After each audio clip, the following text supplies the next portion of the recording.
it's absolutely ridiculous. You get on this board and you will surf faster than you will on any other surfboard. I'll tell you hands down, like, it's impressive. It was something that I had never felt on any type of surfboard I've ever had.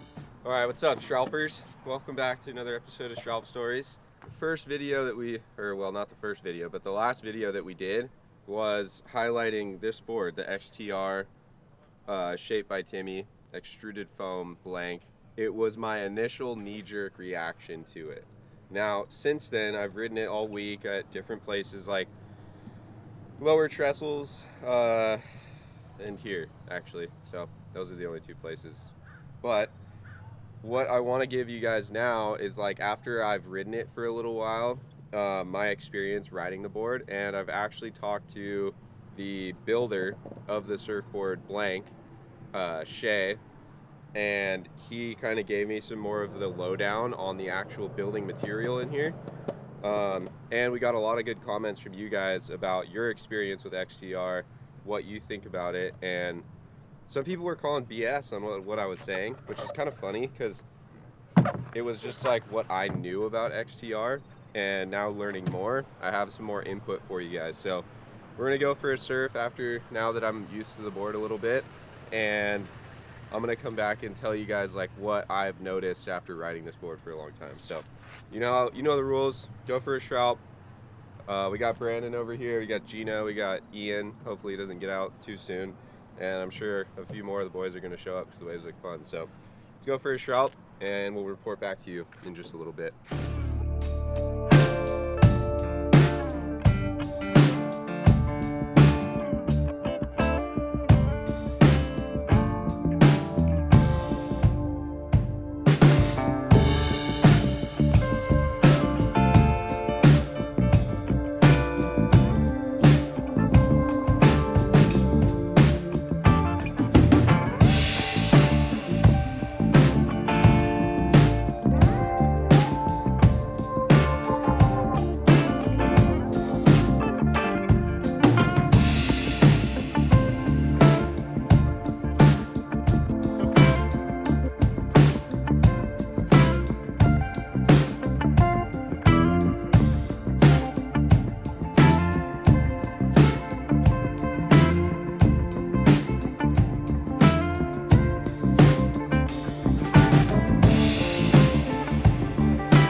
Alright, so that was a pretty successful shroud.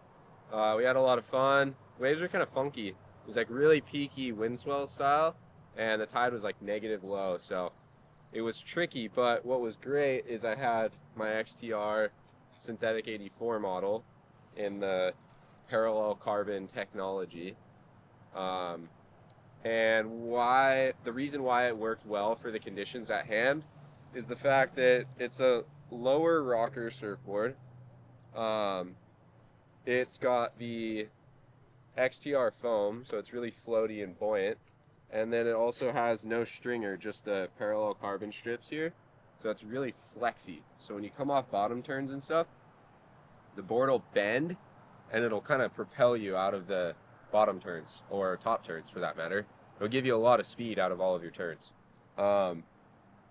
So these are all kind of points that I've noticed after surfing the board for a longer period of time. You know, it's been a week now. I've surfed it almost every single day. I think I missed a day or two. And overall, the board's great. I mean, there's not many pressure dings in it, which is it's good for someone if it's your only board and you want it to look fresh. That's a really positive note, that it stays, it's rigid, it stays intact. Something else that I've noticed is how much flex is in the surfboard, actually. Like, when you start to like get used to it after a couple of surfs in, the board will bend, and like, just like I previously mentioned, it'll slingshot you like out of your bottom turns. So it's a really fast, really responsive surfboard, and today, as case in point, it was kind of windy, but it doesn't do that EPS chatter that a lot of EPS blank surfboards will do. It actually feels very similar to a poly surfboard, but with the EPS twitchy, responsive feel. So, you know, it's a really good board. I really, really like the XTR technology. And I'm curious to try it in actually like a regular stringered style surfboard. So I think that's next on the list for me. Just to do a little bit more compare and contrasting on a little bit more level playing field. You know, you're going from a stringered poly surfboard straight onto a stringerless XTR surfboard. So I'd like to do a little more apples to apples research with it. But so far, it's been awesome. It's strong. I've gotten closeout barrels on it, and there's no buckles or anything weird. I've done airs on it. There's no buckles or breaks or anything. I've hit rocks. Like, I hit a rock today, actually. And, yeah, everything seems to be intact still, unless I'm missing something. But, you know, just R&D, figuring it out. And one thing that I wanted to bring up, I noticed a lot in the comments, people were talking about how it's still EPS, or it's still an epoxy surfboard or whatever. And yes, you're right. It is glassed with epoxy resin. It is epoxy on the outside shell. Now, the difference between epoxy and EPS, epoxy is the resin that goes around the surfboard. EPS is the foam that's inside of the board, the actual like surfboard part.